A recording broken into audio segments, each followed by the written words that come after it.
तेजस्वी यादव जी की मां को भरी सदन में गाली दिया गया, राहुल गांधी जी की मां को भरी सदन में गाली दिया गया, जर्सी गाय तक कहा गया और अनेकों नेता की तरह हमेशा मां को गाली दिया जाता है, बहन बेटियों को चीरहरण किया जाता है। उस वक्त ये नेता कहाँ सो जाते हैं? क्यों नहीं बिहार बंद करवाते हैं? क्यों नहीं देश बंद करवाते हैं? क्या औरों की माँ माँ नहीं होती है और ये बड़े बड़े नेताओं की माँ माँ होती है? क्या गरीब की माँ माँ नहीं होती है? क्या प्रधानमंत्री की माँ माँ होती है? गाली किसी भी माँ को नहीं देना चाहिए, चाहे वो प्रधानमंत्री की माँ हो चाहे गरीब आदमी की माँ का सम्मान हमेशा होना चाहिए, खास करके महिलाओं के सम्मान होना चाहिए। क्या भाजपा हमेशा महिलाओं को चीरहरण करने का काम करती है? कभी सारिका पासवान जैसी बेटी को सरेआम गाली देने का काम करती है, 200 से 300 पे बिकने वाली नचनिया बोलते हैं, तो क्या उन लोगों पे कुछ नहीं होगा? आप हमें जवाब दीजिए। मणिपुर में जिस तरह से महिलाओं को नंगा घुमाया गया, क्या वो किसी की माँ नहीं थी? आप हमें जवाब दीजिए ना।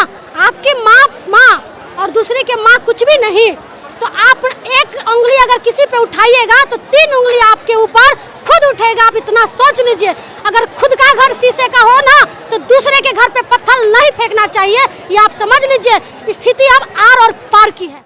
तो उनकी आत्मा को शांति मिला होगा। हिंदू धर्म में लोग कहते हैं कि 9 केस करवाने से आत्मा को शांति मिलता है, तो उनकी माँ को तो हमें नहीं लगता कि अभी आत्मा को शांति भी मिला होगा। और कहेंगे कि मोदी जी की माँ जब जीवित थी तो उन्होंने कितना सम्मान दिया, ये पूरे देश की जनता जानती है। जब उनकी माँ का देहांत हुआ तो हिंदू धर्म में बाल और दाढ़ी कटवाया जाता है, 9 केस होता है ना। मोदी जी तो 9 केस भी नहीं कराए अपने माँ के लिए। नहीं आत्मनिर्भर तो आप क्यों? इससे पहले आपको याद नहीं था कि महिला आत्मनिर्भर बनेगी कि क्या बनेगी? आप चुनाव का 2 महीना है तो आप महिला को आत्मनिर्भर बना रहे हैं। आप हमें बता दीजिए ना, आप क्या गारंटी है कि आप चुनाव के बाद 2 लाख रुपया दीजिएगा कि नहीं दीजिएगा? आप तो अभी से ही झूठ बोलना शुरू कर दिए हैं। आप तो कहे थे कि हम सभी महिलाओं को 10-10 हजार रुपया देंगे, लेकिन तुरंत आप बदल गए। आप बोल रहे वही उसी महिलाओं को मिलेगा जो जीविका से जुड़ी होगी, तो आप तो तुरंत पलट रहे हैं पलटू राम की तरह। कौन विश्वास करेगा आप पे? कौन विश्वास करेगा? आप चुनाव के समय में इतने फॉर्म फिलअप करवा रहे हैं, गांव पे गांव एकदम जुटान करवा रहे हैं, क्यों? इतना दिन आपको महिला का याद नहीं आया कि महिला किस तरह से रह रही है, किस तरह से महंगाई की मार झेल रही है? आपने इतनी महंगाई कर दी है, दाल चावल आटा नमक तेल सबका दाम आपने बढ़ा दिया, सब याद नहीं था और आज आपको याद आ रहा है कि महिलाओं को आत्मनिर्भर बनाना है। हम तेजस्वी यादव आ रहे हैं और महिलाओं को लेकर के कहीं ना वो बातचीत करेंगे, महिलाओं से बातचीत करना मकसद है। क्या लग रहा है कि महिलाओं में कितना इफेक्ट जो है वो तेजस्वी यादव का है? देखिए, इस बार जो तेजस्वी यादव जी आ रहे हैं, महिला ही बुलाई है। मिथिलांचल की जो महिला है इस बार जबरदस्ती तेजस्वी यादव जी को बुलाई है कि आप आइए, आपकी जरूरत है मिथिलांचल में, क्योंकि यहाँ पे सेंधमारी शुरू हो चुका है। और सेंधमारी कौन लोग कर रहे हैं आपको पता ही होगा कि 10-10 हजार रुपया दे के जो अभी सेंधमारी हो रहा है, तो महिला वोटर को कहीं ना कहीं आप लोभ और प्रलोभ दे रहे हैं। तो महिला इतनी लोभित है क्या कि आपके 10 हजार रुपया में बिक जाएगी? महिला इतनी कमजोर है क्या कि आप उसको 10 हजार दे के आप उसका जो मान और स्वाभिमान है आप उसको लौटा दीजिएगा क्या? क्यों इतना दिन आपको महिला का याद? तेजस्वी जी भी तो फिर पैसे की ही बात कर रहे हैं। तेजस्वी यादव जी पैसा की बात नहीं कर रहे हैं। तेजस्वी यादव जी आर्थिक स्थिति को देखते हुए वो हर महीना हर महिलाओं के खाता में 2500 रुपया डालने की बात कर रहे हैं। तेजस्वी यादव जी वोट के समय नहीं बोले हैं। तेजस्वी यादव जी का ये योजना पहले से ही आ रही है। आपको पता ही होगा कि झारखंड में भी 2500 रुपया वहाँ की सरकार जब दे रही है और यहाँ तेजस्वी यादव जी देंगे, तो वोट के समय में कि अभी 2 महीना पहले वोट है और अभी हम 2500 रुपया हम ऐलान कर दिया, ऐसा तो नहीं है।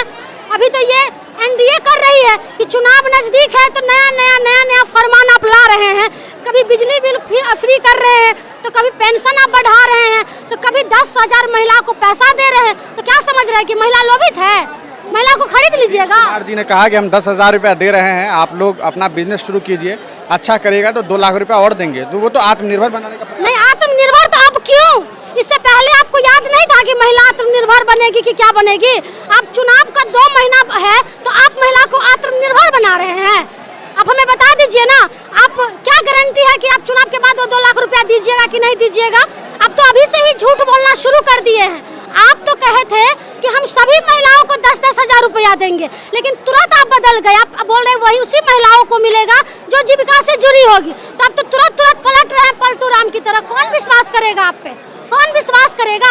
आप चुनाव के समय में इतने फॉर्म फिलअप करवा रहे हैं, गांव पे गांव एकदम जुटान करवा रहे हैं, क्यों? इतना दिन आपको महिला किस तरह से रह रही है, किस तरह से महंगाई की मार झेल रही है। आपने इतनी महंगाई कर दी है, दाल चावल आटा नमक तेल सबका दाम आपने बढ़ा दिया, सब याद नहीं था और आज आपको याद आ रहा है कि महिलाओं को आत्मनिर्भर बनाना है। हम लोगों को तेजस्वी यादव से उम्मीद है। प्रिया जी, एक चीज़ जानना चाहेंगे, प्रधानमंत्री जी पिछले दिनों एक सम्मेलन में लाइव होते हैं और उस दरमियान वो रोते हैं, कहीं ना कहीं इमोशनल हो जाते हैं अपनी माँ को याद करके, और वो कहते हैं कि बिहार में माँ का अपमान हुआ, बाद में बिहार बंदी भी किया गया। ये सारी चीज़ें जो हुई है, और कहीं ना कहीं तो वो बिहार आएंगे तो एक बार फिर इन मुद्दों पर बातचीत जरूर होगी कि वो अपनी माँ को लेकर, और अभी पिंडदान करने की भी बात सामने आई है, गया जी में हो सकता है वो ऐसा करेंगे। किस तरीके से देख रहे हैं इन चीज़ों को? मोदी जी से तो हम यही कहना चाहेंगे कि मोदी जी की माँ जब जीवित थी तो उन्होंने कितना सम्मान दिया, ये पूरे देश की जनता जानती है। जब उनकी माँ का देहांत हुआ तो हिंदू धर्म में बाल और दाढ़ी कटवाया जाता है, 9 केस होता है ना। मोदी जी तो 9 केस भी नहीं कराए अपने माँ के लिए, तो कौन सा वो सही मायने में बेटा साबित हुए हैं? दाढ़ी और मुँह छोड़ ये बाल कटवाना चाहिए था ना, तो उनके आत्मा को शांति मिला होगा। हिंदू धर्म में लोग कहते हैं कि 9 केस करवाने से आत्मा को शांति मिलता है, तो उनकी माँ को तो हमें नहीं लगता कि अभी आत्मा को शांति भी मिला होगा।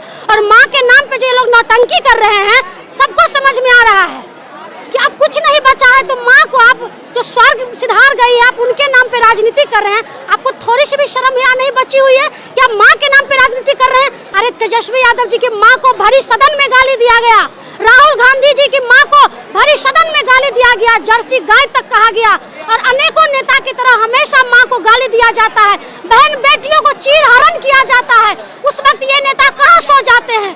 क्यों नहीं बिहार बंद करवाते हैं? क्यों नहीं देश बंद करवाते हैं?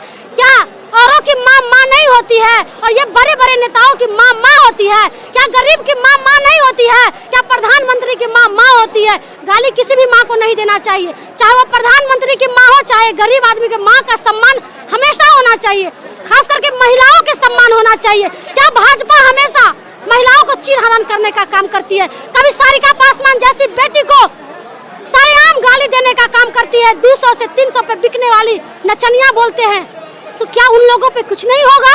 आप हमें जवाब दीजिए। आप याद कर लीजिए उन पहलवान बेटियों को जो जंतर मंतर पे कई दिनों तक, कई महीनों तक अपने स्वाभिमान के लिए बैठी रही, कि उन्हीं के पार्टी के सांसद ने यौन शोषण का आरोप लगा था। क्या हो गया? क्या वो किसी की बेटी नहीं थी? क्या वो किसी की माँ नहीं थी? मणिपुर में जिस तरह से महिलाओं को नंगा घुमाया गया, क्या वो किसी की माँ नहीं थी? आप हमें जवाब दीजिए ना।